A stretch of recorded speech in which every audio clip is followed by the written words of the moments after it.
que se puedan. Entonces, pues creo que vamos a dar inicio ya a esta última sesión. Eres, Antonio, el que cierra estas sesiones del coloquio de este semestre. Y vamos entonces a escuchar la presentación de Antonio García Zúñiga, del Instituto Nacional de Antropología e Historia, sobre verbos de fase en el maya yucateco actual. Adelante, Toño. Muy bien, muchas gracias, Albert. Gracias, Sarina, y gracias a quienes están presentes. Entiendo que pues, es una situación complicada, ¿no? Porque como ya mencionabas, se cambia la rutina. Y bueno, antes de comenzar, me gustaría primero agradecer a Sarina la disposición de ubicarme en otra fecha en la que yo estaba programado originalmente, por algunas cuestiones de chequeos médicos anuales, entonces tuve que solicitarle que lo hiciera así. También entiendo que es un día muy complicado para ustedes, porque yo creo que allá en Hermosillo están en dos situaciones, o están preparando las maletas para irse a Hawái, Bora Bora o Tahití, o más bien están llegando a su destino en Bali o en algún lugar de las Antillas holandesas. Pero bueno, como sea, espero plantearles algo que les pueda entretener. ¿Sí? Entonces, eso no es más Albert, no a esos lugares. bueno, sí es lo que me imaginaba. Justamente lo dije pensando en Albert.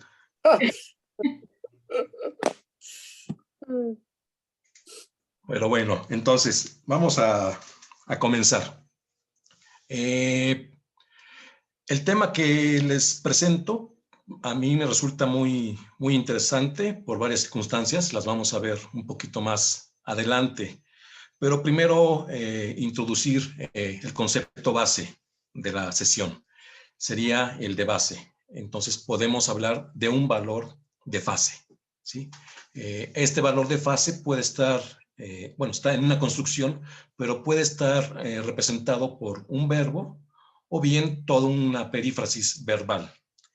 Y el sentido de esta fase será realzar una etapa de un evento específico, un evento concreto. ¿Sí? Se han logrado identificar tres tipos de fase, aunque al interior pueda haber un poco más, dependiendo el verbo, si es una cuestión de verbo, o incluso dependiendo la interpretación semántica. ¿Sí? Entonces, los tipos de fase, básicos sería el de proximidad o preparatoria. ¿A qué me refiero con esto? Puede haber una fase de proximidad o una fase preparatoria cuando el foco está en un estado previo de un evento. ¿Sí? Les pongo los ejemplos en español. Voy a utilizar para esta etapa de la presentación el español para homogeneizar lo que quiero destacar respecto a la noción de fase. ¿Sí? El juego está a punto de comenzar, o bien en español tenemos un doblete con el juego está a punto por comenzar. El juego está por comenzar o el juego está a punto de comenzar. ¿Sí? Lo que vemos aquí es que el foco está centrado, el foco que se pone en la construcción está centrado en una etapa anterior a la realización de un evento. ¿Sí? Otra fase sería la de inicio, cuyo foco estaría justamente en el momento inicial de un evento. Por ejemplo, hasta el minuto 20 empezó a jugar. Son ejemplos tomados del fútbol, dado que estamos en un periodo bastante bonito de la Copa Europea de Naciones. Entonces, si a alguien le resulta familiar este tipo de ejemplos, es por esta cuestión. Es un poco más difícil trasladarlo al béisbol, porque, bueno, no es un deporte que se maneje por cuestiones de tiempo. ¿Sí? Entonces, en el ejemplo de la fase de inicio, lo que vemos es que se está focalizando el momento justamente en el que empieza un evento.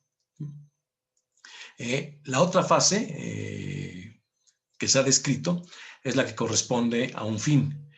Y aquí vemos una posible doble interpretación, incluso una triple interpretación, ¿sí?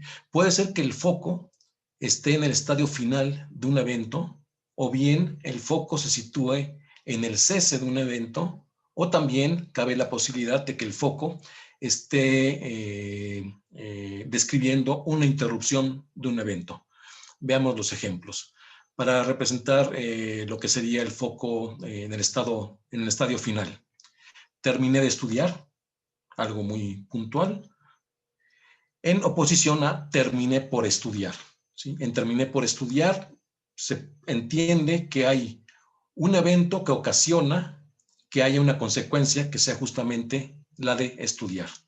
Mis calificaciones fueron muy malas durante el semestre, por tanto, terminé por estudiar para mejorar las calificaciones. Entonces, en español vemos que hay una oposición por el uso de las preposiciones, ya sea de o por, y esto puede estar tanto al fin, en una fase de fin, como en una fase de inicio. Lo que sería el foco como cese de un evento. Paró de llover cuando llegué al cine. Y por otro lado, el foco en una interrupción de un evento. Mi vecino dejó de fumar después de ver el reportaje, ¿sí? Entonces, esta sería una caracterización muy general y muy sencilla de lo que se estaría entendiendo por un valor de fase en una construcción lingüística. Repito, ya sea en un verbo o en una perífrasis verbal. ¿Por qué resulta de interés esta estructura? Bueno, por varias circunstancias. Yo voy a destacar únicamente 4, pero seguramente hay más. Primero, porque hay que identificar cuál es la abolición del sujeto, ¿sí? Después de tanta insistencia, María terminó por ir a la marcha, ¿sí? La insistencia hace que María tome una determinación, tome una decisión, y se puede considerar que en algún sentido esta insistencia es la que funciona como disparador de una acción o de un evento, ¿sí? En este caso, María fue a la marcha. Pero aquí podemos dudar de la abolición que tendría María como sujeto, ¿sí? María, a final de cuentas, no es libre de una decisión, ¿sí? Hay algo que la impulsa, hay algo que la empuja a tomar esa decisión. Otro aspecto importante por lo que resulta de interés la estructura que tiene que ver con las construcciones de fase es la de señalar el momento en el que inicia o concluye un evento, ¿sí? Entonces pudiera haber el comienzo de un evento, por ejemplo, empezó a nadar sin ningún tipo de ayuda por sí solo, o terminó por nadar, algo similar a lo que veíamos en el ejemplo anterior. Y de hecho en español se da otra construcción de fase con el gerundio. Terminó nadando, ¿sí? Las interpretaciones semánticas son variadas, no me voy a detener en ello porque, bueno, no es el propósito de la charla y tampoco es el propósito examinar lo que sucede en español. Pero también cabe la posibilidad de que no se inicie un evento, sino que más bien se destaque un último evento de toda una serie de eventos. ¿Empezó a llover o ya empezó a llover? Se entiende que antes tuvo que estar nublado, ¿sí? Entonces vemos una serie de eventos programados o consecutivos y el foco se pone en el último de estos eventos, ¿sí? O bien pudiera ser que haya un punto de cambio. Empezó por comprender que su mal humor no le llevaría a ningún lado. Tanto antes como después de comprender que su mal humor no le llevaría a ningún lado, hay experiencias que son necesariamente distintas, ¿sí? La otra situación por la que yo remarco que esta estructura es de interés es por los tipos de construcción. Veamos y tengamos el español como una simple referencia, donde podemos tener 3 oposiciones. Terminó por dejarme solo en el parque, donde vemos el verbo terminar con el verbo dejar, mediados por una preposición perlativa, por el por. terminó dejándome solo en el parque, donde ya no vemos la preposición, sino hacemos uso del gerundio, y terminó de dejarme solo en el parque, ¿sí?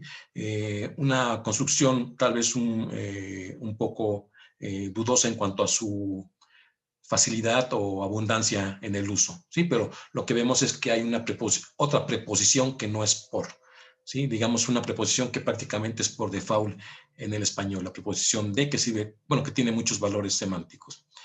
Y también algo que es importante de estas estructuras de fase es el carácter que adquieren los verbos involucrados, ¿sí? Por ejemplo, en español, para marcar un inicio, tenemos empezar, comenzar, iniciar, pero también podemos tener romper, o por ejemplo en el español argentino, largar y ponerse, ¿sí? Se puso a hacer figuras o se puso a dibujar mientras esperaba a que iniciara la plática, ¿sí? También tendríamos para puntos de cambio el pasar a, y para término de una fase o de un evento, terminar, parar y dejar. Entonces, ¿cuál es el estatus de estos verbos? ¿Sí? Pueden ser auxiliares, son verbos superléxicos, dado que también tienen otras denotaciones. Responden a analogías en el caso de una gramaticalización. Son perífrasis discursivas, como en algún momento se describieron en español. Son verbos seriales o, como podemos ver en el caso del maya, son marcas de aspecto. Entonces, resumo 4 puntos por los cuales resulta de interés el estudio de una estructura de fase. Un panorama muy general sobre el maya yucateco que va a servir para entender la propuesta.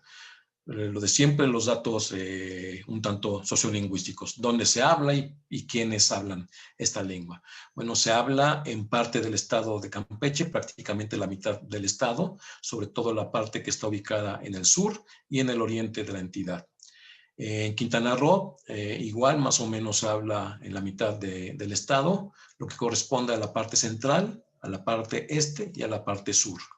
En Yucatán es donde la lengua está más distribuida, dado que se habla en los 106 municipios de la entidad, y Belice es el territorio donde se habla maya yucateco más pequeño.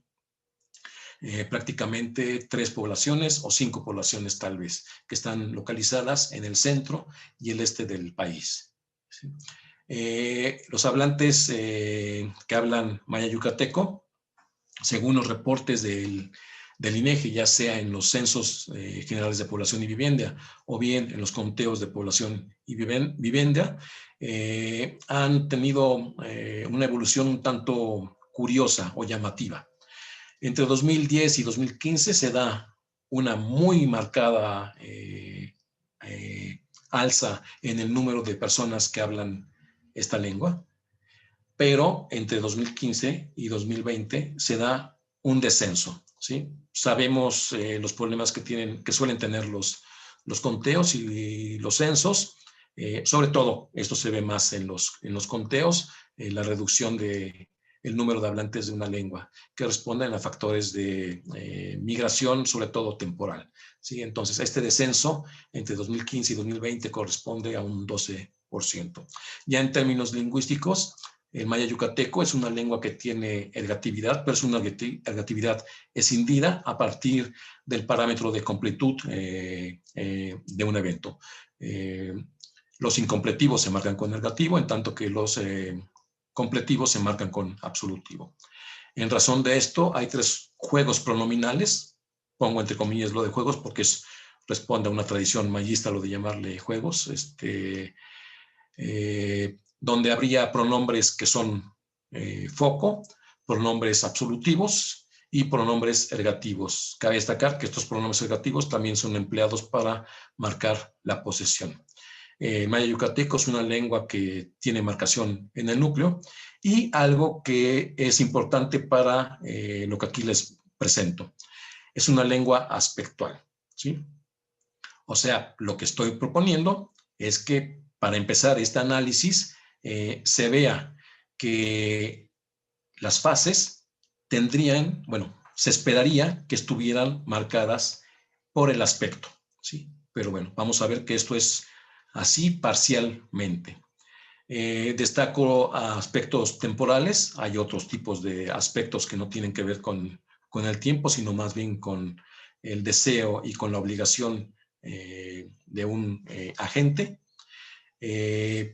Vemos que habría dos tipos, bueno, un aspecto habitual y un aspecto durativo. Tres aspectos que cabrían entenderlos como de fase inicial, pero que están ubicados en el futuro, o sea que a final de cuentas serían incompletivos. El correspondiente léxico al verbo ir, bin, el correspondiente léxico al adverbio mañana, sam, y el que sería de manera natural un aspecto, bin. ¿Sí? Lo que veríamos con este pequeño esquema es que las fases más bien están ubicadas hacia el final de los eventos, donde tenemos 5 formas de marcar el término de un evento, ¿sí? Ya sea con el verbo tzok, que es terminar, o con su reducción. También en algunas regiones de la península de Yucatán, el adverbio para mañana se utiliza como marcador de aspecto final, ¿sí? En combinación con marcas de incompletivo.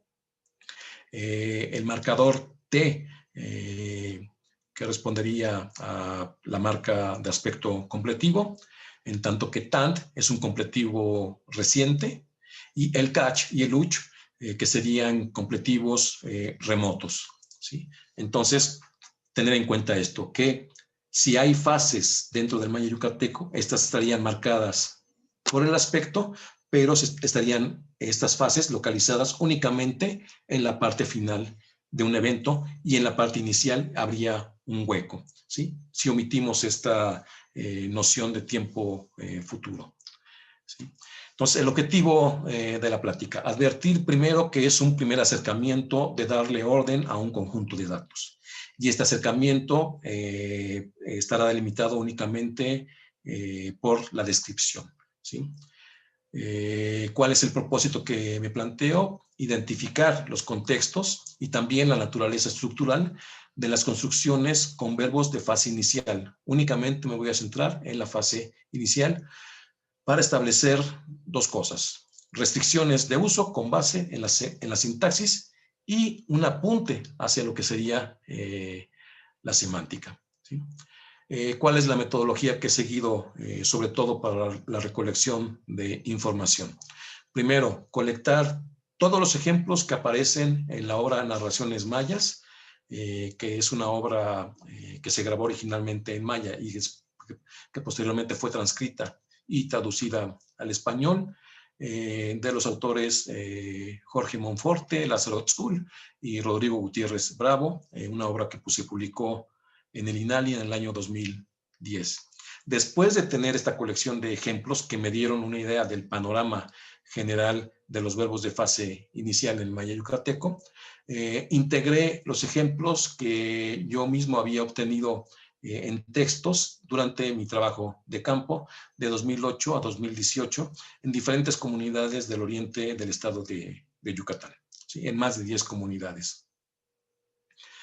El tercer paso que me planteé para la obtención de datos fue un proceso de verificación contextual a partir, o utilizando más bien, un cuestionario, ¿sí? En este cuestionario solicitaba una elicitación de información, también la traducción de algunos ejemplos en maya, una traducción del maya al español, y también la posibilidad de permutar los verbos.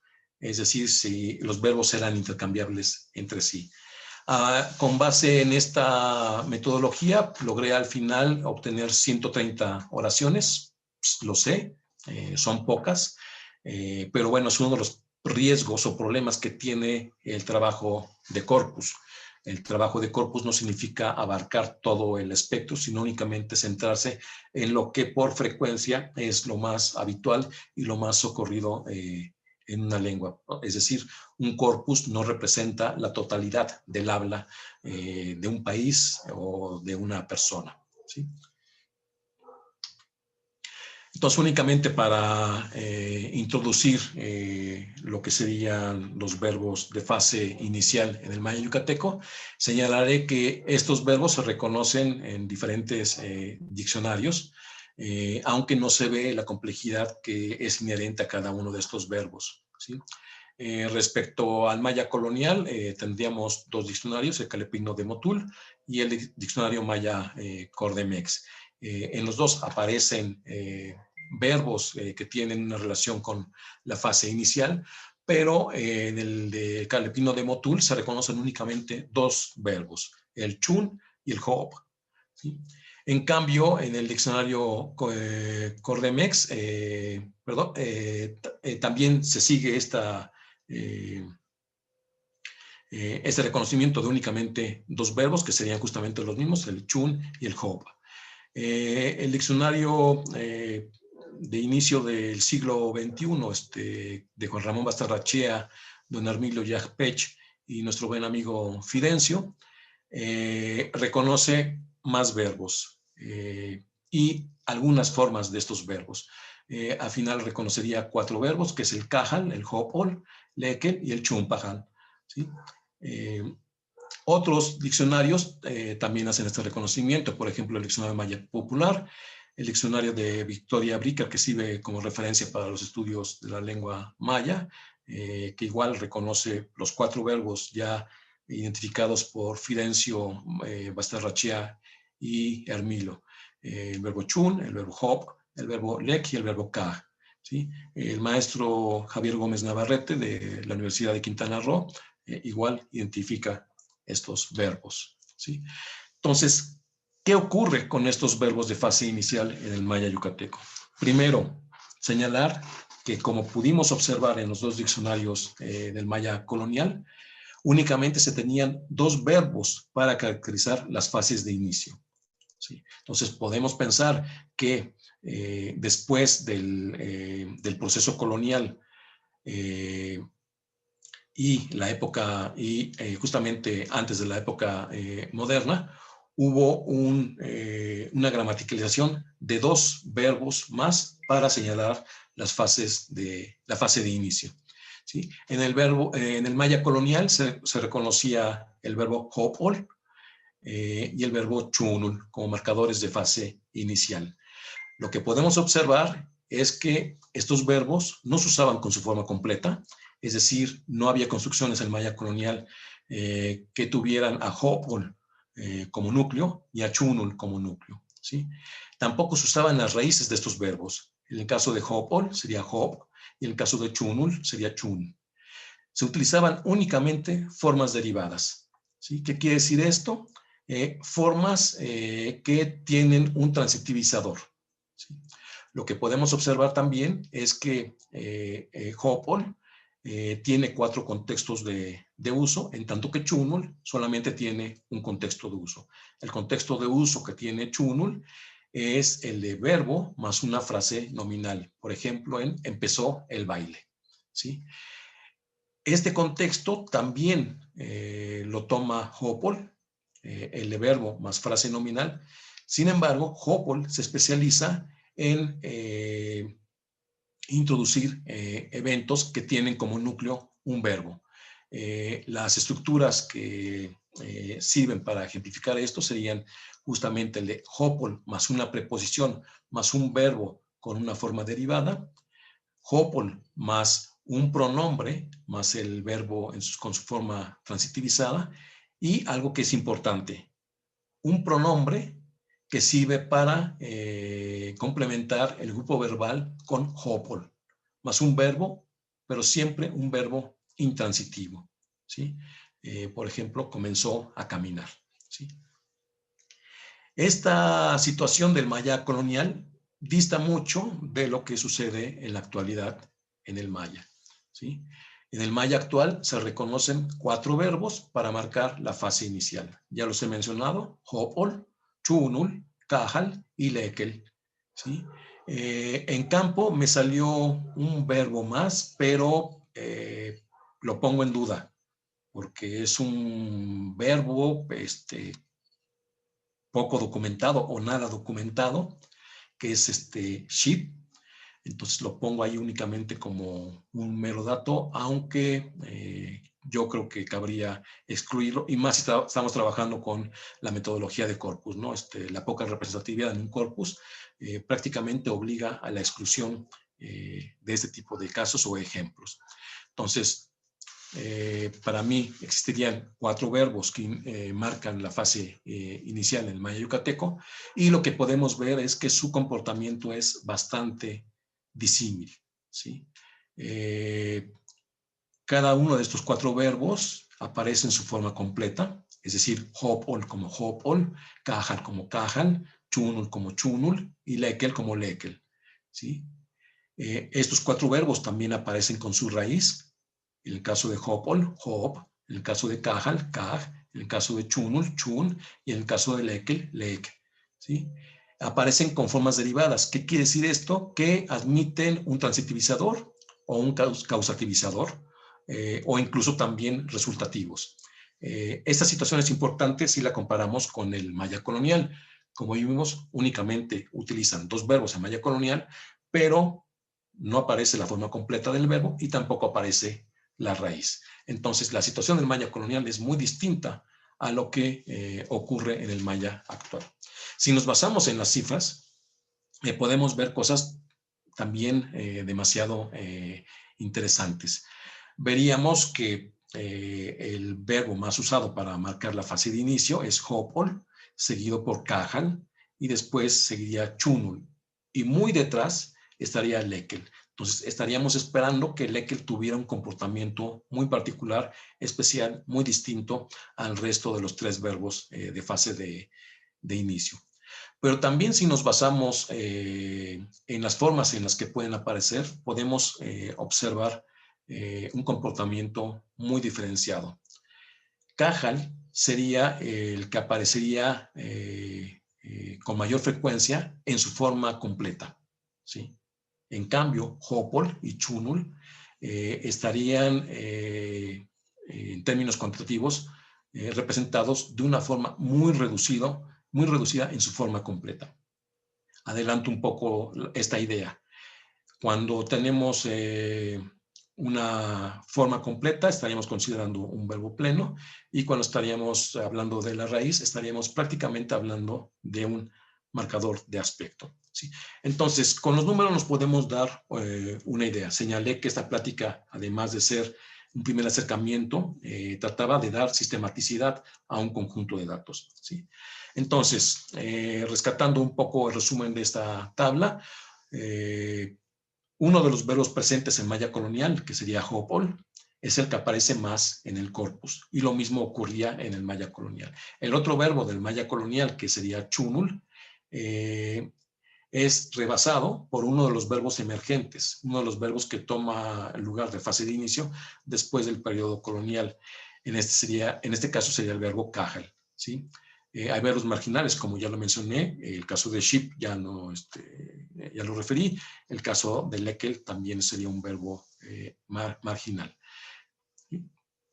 Hopol puede aparecer con su raíz o con un proceso derivador.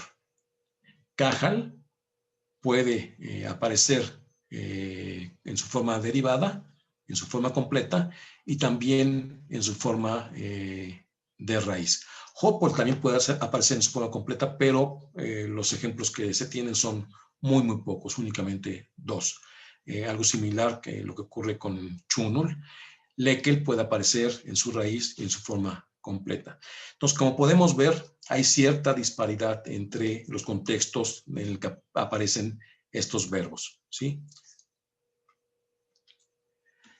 Vamos a ver estos supuestos y algunos ejemplos. Entonces, si estos verbos aparecen con su forma derivada, se va a considerar que son verbos plenos y son los verbos principales. En cambio, si aparecen en su forma completa, se trataría únicamente de un verbo pleno. Si aparecen con su raíz, se trataría más bien de un marcador aspectual, ¿sí? Dado que ocupa el lugar esperado en el grupo verbal para el aspecto, ¿sí? Aquí vemos rápidamente una serie de ejemplos, por ejemplo, hop, hopol, cajal, cax sería con el causativo, cac sería con el subjuntivo, cajbal con un morfema muy antiguo de participio, chumbe es igual un morfema muy antiguo de participio, y chunan, por ejemplo, igual un morfema de participio. ¿Sí? Veamos 4 ejemplos con cada uno de estos verbos. Kahop in kastik, ulak balimen. Sigue la oración. Y empecé a buscar otra cosa para trabajar. Lo que podemos ver es que aquí empezar está con hopol, pero en su forma de raíz, únicamente hop, y ocupa el lugar del aspecto, que es antes del pronombre ergativo, ¿sí? Que lo vemos con in. Vemos que el verbo nuclear de este evento sería buscar, cast o castic, con el transitivizador y con la marca de incompletivo, ¿sí? Desde sábado, cucaja le bailó. Desde el sábado empieza el baile. Lo que tenemos aquí es otro verbo, que es cajal, en su forma completa, no en su forma de raíz, y junto a una frase nominal delimitada por el demostrativo y el cierre crítico del mismo demostrativo. En el caso de chun, ¿cómo empezamos? Biscon, chunza. Tendríamos el verbo chunul en su forma de raíz, no en su forma completa, con un derivador que sería el causativo y el marcador de un aspecto completivo, aj, ¿sí? En el caso de lek, sería algo muy parecido a chunul, y empecé otra vez a trabajar aquí, katuka lexaj umeyaktik waye, donde tendríamos el verbo de fase de inicio, lekel, en su forma de raíz, igual seguido por un derivador, que en este caso sería un causativo, y por el marcador de completivo. En resumen, lo que tendríamos sería lo que represento en esta tabla, ¿sí? Recuerdo que una vez Thomas Smith, en un trabajo que le entregué, le llamó la atención que marcara con colores, y él me decía que era una forma muy curiosa de darle orden o sistematicidad a un conjunto de datos. Bueno, entonces recupero esto de usar colores. Podemos ver mayor complejidad morfológica en las formas derivadas que están asociadas al verbo cajal, ¿sí? Y esta complejidad es menor en el caso de hopol, igual en las formas derivadas, y también se reduce en el caso del verbo chunul en las formas derivadas. ¿Sí? El chunul ofrece menor complejidad sintáctica y morfológica si observamos las formas en las que puede aparecer en su forma completa, en su forma de raíz o en sus formas derivadas. En caso de hopol, tendríamos una primera situación cuando aparece en su forma completa, que sería un aspecto, un pronombre y después el verbo hopol, seguido por un pronombre y por un verbo derivado con un transitivizador, que nos indica esto, que tendríamos 2 verbos plenos.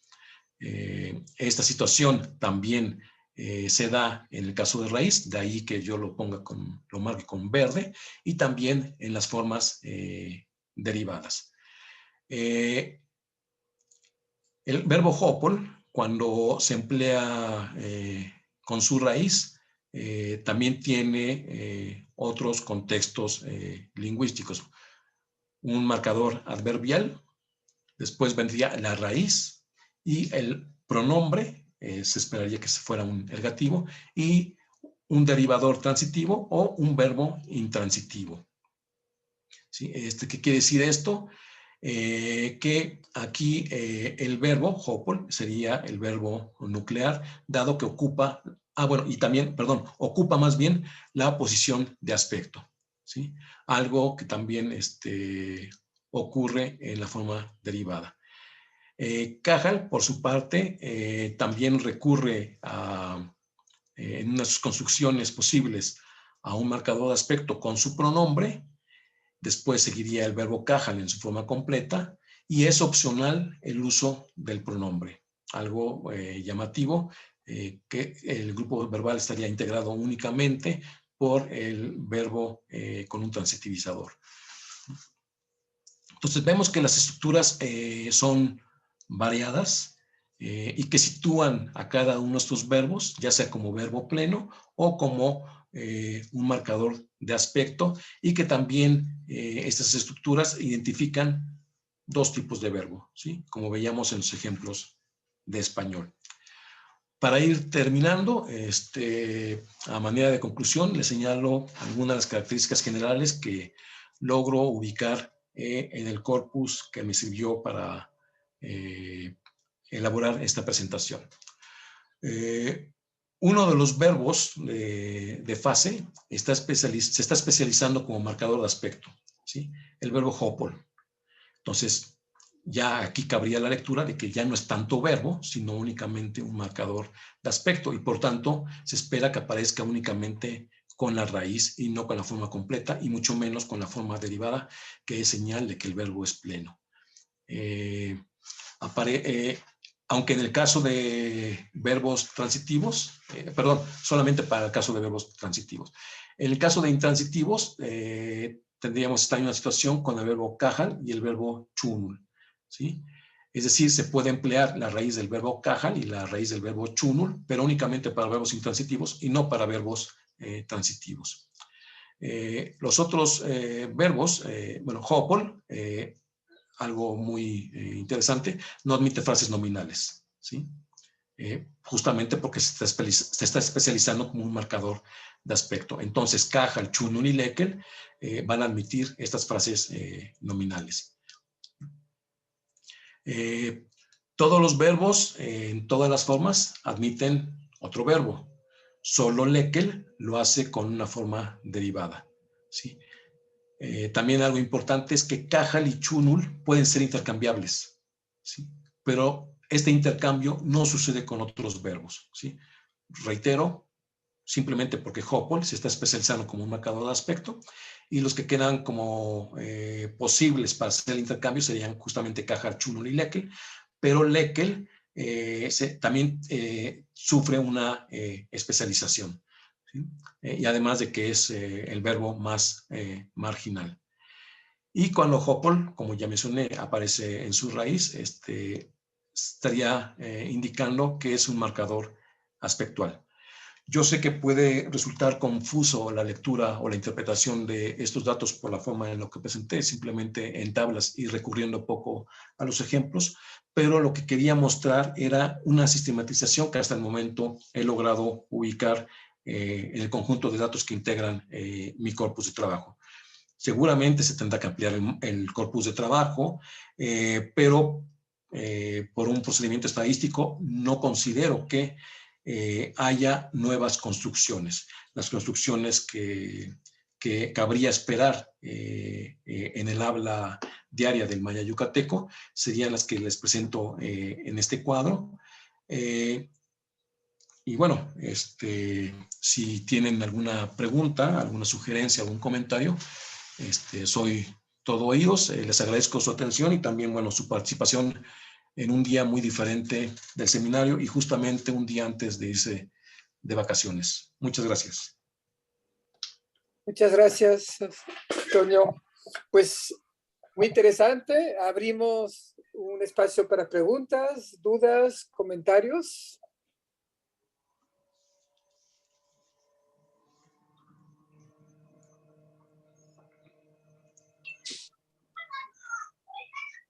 A ver, yo voy a iniciar entonces, quizá para dar tiempo a los demás reflexionar, quizá en lo que quieran preguntar.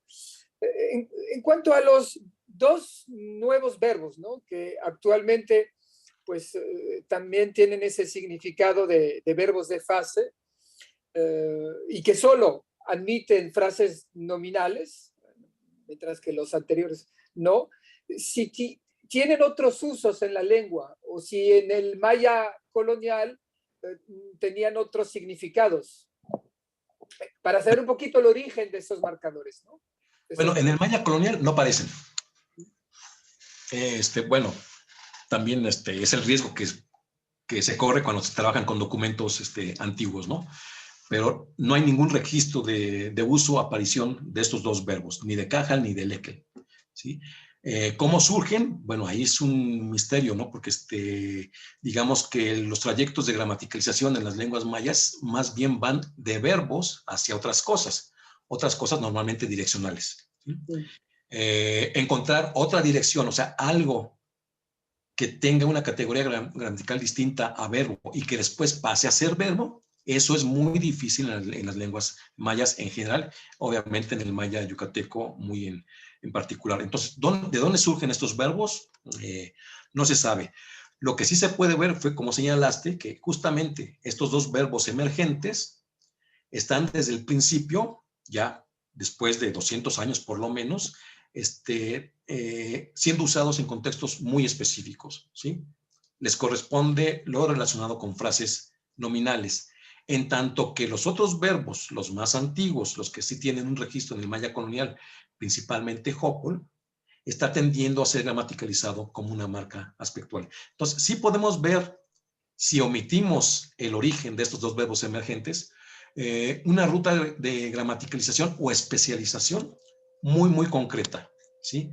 El verbo más antiguo y más usado durante el maya colonial deja de ser verbo, pasa a ser marcador de aspecto.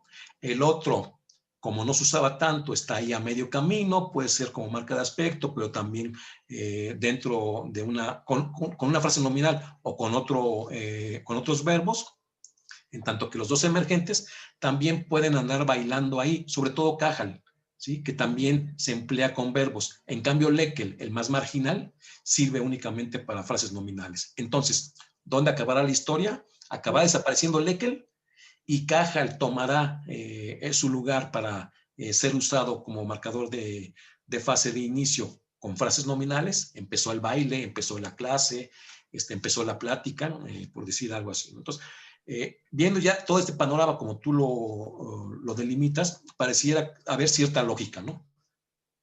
Y hay una diferencia en cuanto a transitividad también, ¿no? Sí.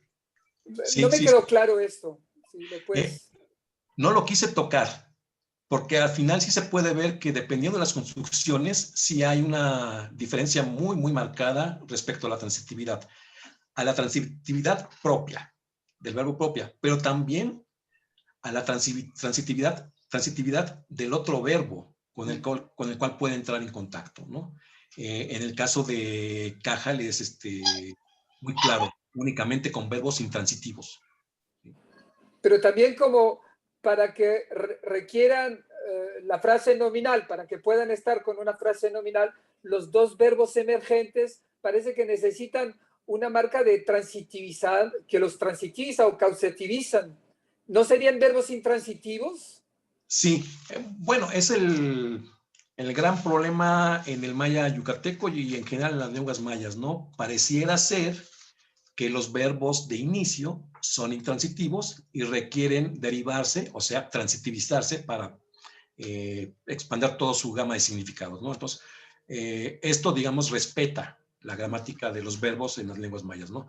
Que parece ser que todos los verbos, bueno, no todos los verbos, del conjunto de verbos del maya yucateco, habría dos transitivizadores, el transitivizador neutral, el causativo, algo muy especializado, y otros verbos que permanecen en su forma intransitiva a lo largo de la gramática.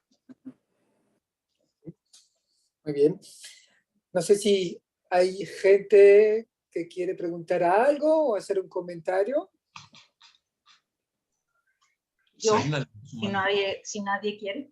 Adelante, Sarina. Bueno, se me hizo muy interesante tu presentación, Antonio, y obviamente da para mucho, ¿no? Hay muchos detalles. Lo interesante de cómo lo estás tú presentando, pues es cómo estás mostrando que algunos siguen una ruta de gramaticalización de verbo léxico a marca aspectual, ¿sí? Lo que yo veo interesante es que, por ejemplo, en las lenguas de acá, esto sucede con que uno de los verbos se empieza a nominalizar. Entonces, esa es como una de las señales, porque todas estas construcciones con verbos de empezar, de iniciar, siempre está el juego de dos verbos, ¿sí? El verbo que se le llama núcleo y el verbo que se le llama de léxico, del contenido del evento que realmente va a suceder.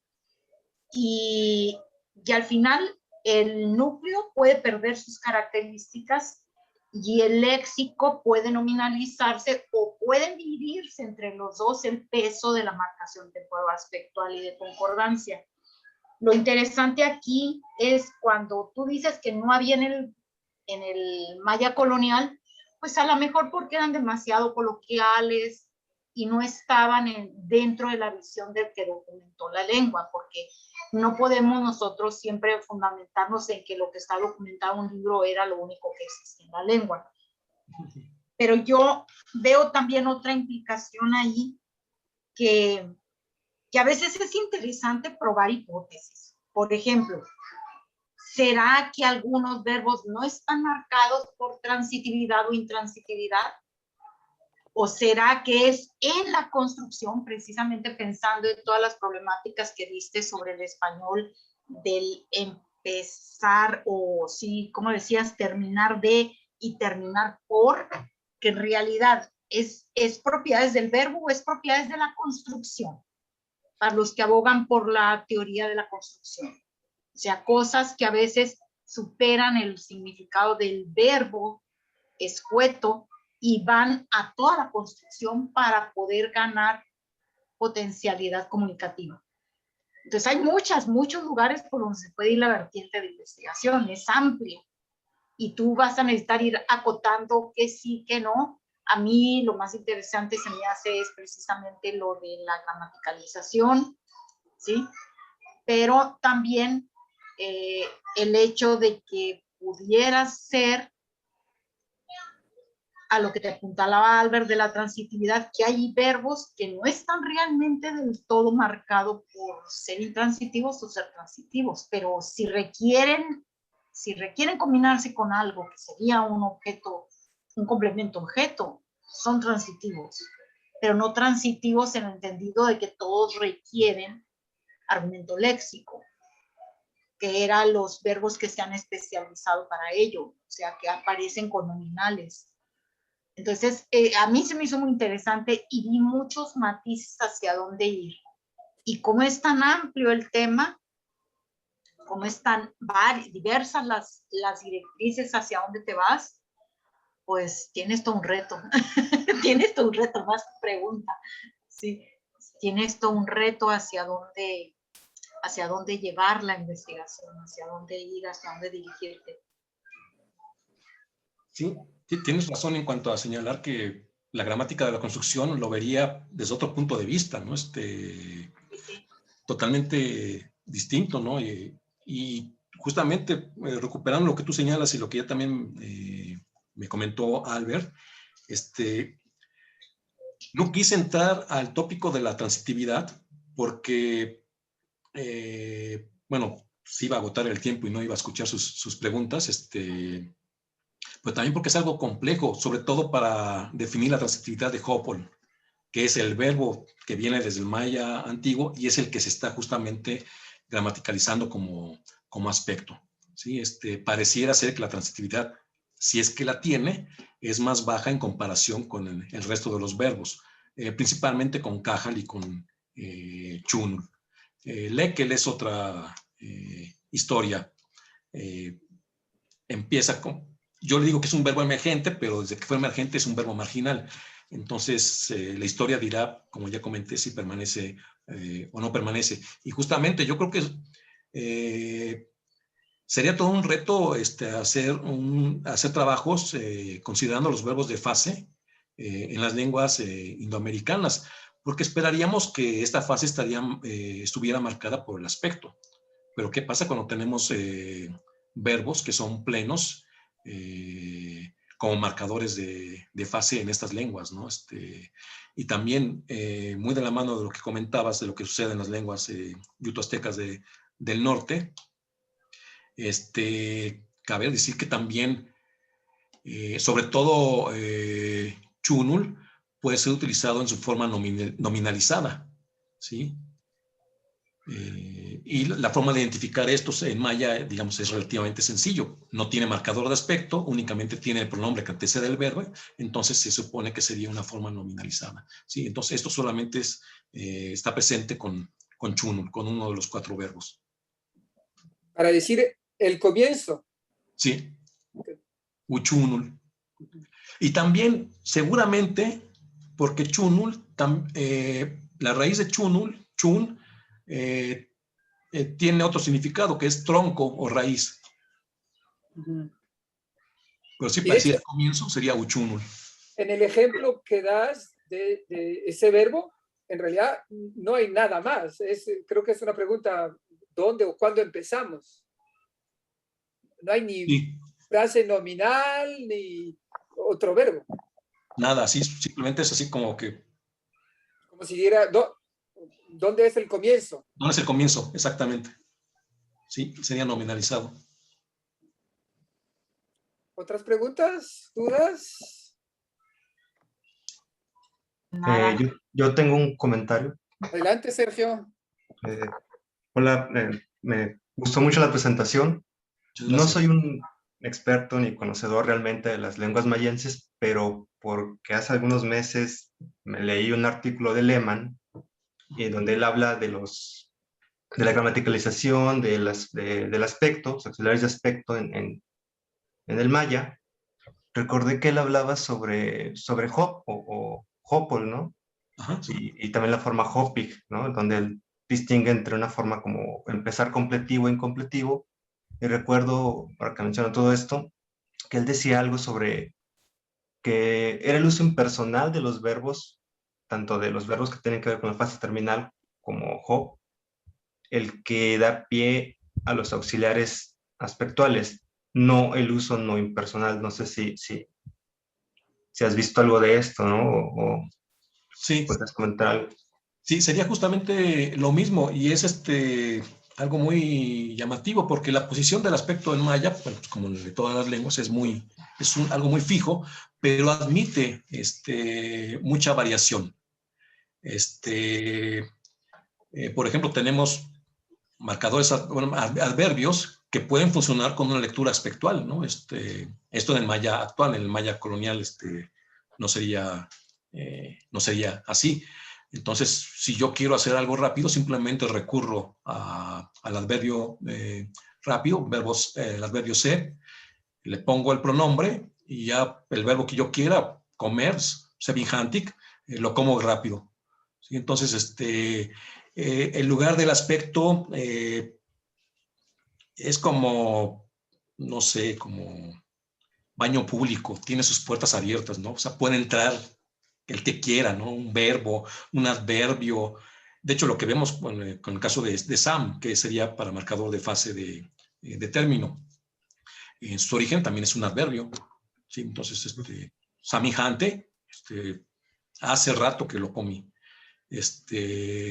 Entonces, justamente se respeta lo que señala Lehmann, porque en cuanto a gramaticalización en el grupo verbal, es lo que está sufriendo más cambio en el maya yucateco actual. O sea, esos aspectos que nos definió Firencio en el 2006 se van incrementando, porque, repito, sobre todo con adverbios, uno puede poner un adverbio, omite el aspecto, que sería el habitual, pone el pronombre y la lectura pasaría del grupo verbal, sería con la lectura del adverbio como marcador de aspecto. Sí, muchas gracias por la pregunta. Sí, sí. Sí, bueno, recuerdo que Lehmann decía esto, ¿no? Que justo era la estructura sintáctica rígida que tenían las lenguas mayenses la que permitía que cualquier elemento que estuviera en esa posición o en determinada posición de la estructura iba a interpretarse como una marca aspectual, ¿no? Sí, entonces, y más, es que esto es más visible en el maya yucateco, no tanto en toda la rama yucatecana, o sea, no tanto en el Itzá, ni en el Mopán, ni en el Cantón del Sur, frente al resto de las lenguas mayenses, porque las lenguas orientales tienen otro orden en el grupo verbal y el marcador de aspecto queda prácticamente rodeado por otros, bueno, como va al inicio, no permite muchas cosas, pero en el caso del maya yucateco incluso uno puede tener un adverbio o un adjetivo, que tendría lectura de adverbio ya en la construcción, que rompe el grupo verbal. ¿Sí? Entonces, se mete entre el pronombre y el verbo. Entonces, estos primeros lugares del grupo verbal que corresponderían al pronombre y al aspecto son muy, muy flexibles en el maya yucateco. Gracias. No por nada. Lucero tiene una pregunta, bueno, tiene la mano levantada. Sí, muchas gracias, Toño, por la presentación. A mí me causa dudas el ejemplo que tienes con jo, más un verbo, cuando toma un verbo, como en esta parte, porque, bueno, aseguras que es una ruta de gramaticalización y que se está comportando como una marcadora aspectual, o sea, es como si fuera un verbo auxiliar, ¿no? Sí. Entonces, mi pregunta es, ¿cuál es la forma impersonal de ese verbo? Porque o sea, es que puede ser analizado como una construcción de complemento o una construcción de verbo auxiliar, como tú lo mencionas. Entonces, no sé, para empezar, tendrías como, si es una forma impersonal, como se comienza a trabajar y por eso no lleva marcas, pero todavía tiene esa forma de una construcción de complemento, o realmente es un verbo auxiliar que ya perdió todas las formas y que solamente está actuando como una forma gramatical. Entonces bailaría como entre esas dos opciones y las pruebas tendrían que ser cómo es el comportamiento de los verbos en lengua y si esa es una forma impersonal del verbo, justo porque también va ligada a la pregunta anterior, ¿no? Que el siguiente paso, según lo que propone Lehmann, es que esos impersonales se convierten en auxiliar. Sí. Sí, muchas gracias por tu pregunta, Lucero. Pues, tanto como Sergio, con esas últimas dos preguntas, están dando en el clavo de analizar más a fondo esta estructura. Yo entré al análisis partiendo del supuesto de que eran auxiliares, en este caso, sobre todo en el de Hopper. Nunca se me ocurrió analizarlo como una forma impersonal, pero tienes toda la razón. De hecho, las formas serían las mismas, ¿no? Para una forma impersonal como para una forma auxiliar. Estaría marcado por la raíz. Pero bueno, voy a tratar de hacer unas pruebas para definir si es más bien un verbo impersonal o es un verbo que de otra naturaleza. ¿Sí? Pero muchas gracias por la pregunta. De hecho, en cuanto a ese proceso de gramaticalización, para entenderlo quizá mejor, sería bueno ver qué sucedió con el completivo, porque el completivo tiene un prefijo T, claramente parece ser la gramaticalización del verbo tant, que también es un verbo pleno utilizado para el fin, ¿no? Como verbos de fase de fin. Entonces, quizá ahí haya etapas que se desarrollaron que puedan dar un poquito luz de para dónde va la gramaticalización del Hopper. Sí, digo, aunque el foco del interés del trabajo no era centrarme en la gramaticalización, es un tema que tiene que abordarse, ¿no? Pues, porque es muy clara, pero sí, ya cuando tenga más claridad en el panorama, cuando defina, a final de cuentas, si son verbos impersonales o verbos auxiliares, dependiendo de la estructura y el contexto, ya podré abordar la gramaticalización con mayor certeza y podría justamente revisar esto que planteas, Ana. Muy bien. ¿Otras preguntas o comentarios? Yo tengo otra pregunta. Adelante. En el caso donde los verbos estos que mencionas, bueno, tengo muchísimas dudas, pero vamos a dejar de lado la parte semántica, como cuál es la distinción, el matiz semántico de cada uno de estos que indican el comienzo de una acción o de un evento. o los que solo ocurren con una FN como argumento, ¿no? Pero voy a centrar mejor mi atención en otra pregunta. Cuando tú tienes la construcción donde estos verbos toman todas sus marcas y el de complemento, el verbo de complemento también toma sus marcas, pues considero que estaríamos hablando de una construcción de complemento, como yo empiezo, yo trabajo a trabajar, ¿no? En este caso, y por lo que está en la discusión que estabas, mi duda es, se tendría que determinar la transitividad de estos verbos para saber, aunque estamos hablando de una construcción de complemento, para saber si se trata de un fenómeno de control o se trata de un fenómeno de racing. Porque si son intransitivos, no se explicaría que tomen como dos argumentos, en el sentido que tomen al evento, a la cláusula de complemento, más aparte sus marcas de por sí que ya llevan, cuando llevan todas las marcas. Entonces, si tienen un estatus intransitivo, cabría la duda ahí, ¿por qué si son intransitivos toman dos argumentos? La cláusula, el evento, más los argumentos que él ya posee. Y si son transitivos, pues es claro que se trata de que toman dos argumentos, ¿no? Pueden tomar dos argumentos. Entonces, pues también entra ahí otro problema, que es cómo explicar estos fenómenos de este verbo para empezar a determinar su transitividad y qué fenómenos están sucediendo ahí, si es de control o es de este fenómeno de race. Sí, justamente en los estudios de verbo de fase, el rising sale a relucir a cada momento, ¿no? Y justamente, ya recordando los trabajos de español, es ahorita, es lo que se trata de definir, ¿no? Pero justamente como menciono, no me quise meter en la parte semántica porque, aunque reconozco que es la base, es el fundamento de todo este análisis, implicaba un trabajo más exhaustivo que yo a estas alturas no lo he logrado. Pero yo partiría de la hipótesis, como ya le mencioné a Albert, que esperaría que la naturaleza de estos verbos fuera intransitiva, puesto que en ciertos contextos pueden tomar marcas derivativas que los harían, les otorgarían algún grado de transitividad, ¿no?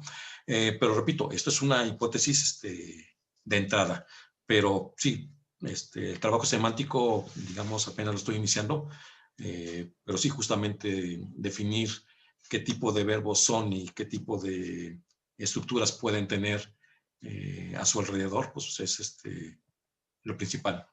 Muchas gracias, Lucero. Muy bien. No sé si hay otra pregunta o otro comentario.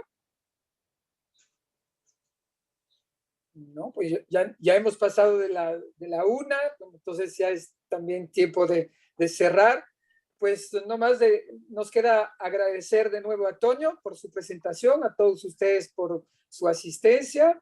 Y bueno, y con esto cerramos las sesiones del coloquio de este semestre. Originalmente había otra ponencia para mañana, pero pues ha sido cancelada, así que esta es la última. Y pues no más, nos queda agradecerles de nuevo a todos ustedes pues su asistencia en las diferentes sesiones que hemos tenido, y supongo que pues les haremos llegar noticias acerca del próximo semestre de cómo vamos a funcionar, ¿no? Supongo que seguiremos en línea. Sarina, no sé si quieras decir algo al respecto. Pues generalmente alrededor del 15 de agosto mandamos la invitación para participar en el coloquio del próximo semestre. Y de 10 reuniones que teníamos antes se han ido aumentando. Ahora llegamos a tener un poco más de 10, 12. Y pues los días más complicados siempre son los primeros. Casi nadie quiere apuntar. Todo el mundo me dice, apúntame al final, pero nadie piensa en las del principio. Entonces, desde ahora les empiezo a hacer una invitación a ver quién quiere participar en el próximo coloquio y anotarse los días viernes del semestre, aproximadamente a partir del último viernes de agosto o el 1 de septiembre. Entonces los invitamos a todos y creo que sí, que vamos a seguir en línea todo parece que no se va a Así es. cambiar. Pero que tiene una ventaja, que es justamente de que pues se abra las posibilidades de que pues colegas que pues están en otros lugares puedan participar, ¿no? Entonces, pues muchísimas gracias de nuevo a Toño, a todos ustedes, y nada más desearles unas buenas vacaciones, un buen verano y que nos volvamos a ver entonces pues a finales de agosto o a principios de septiembre. Exactamente. Muchas Entonces, gracias. Estén bien. Estén que bien estén bien todos, Gracias, cuídense. Antonio. Al contrario, ayúdenos ustedes. Adiós, adiós. Albert, Hasta luego. hasta luego. Bye, bye. Nos vemos.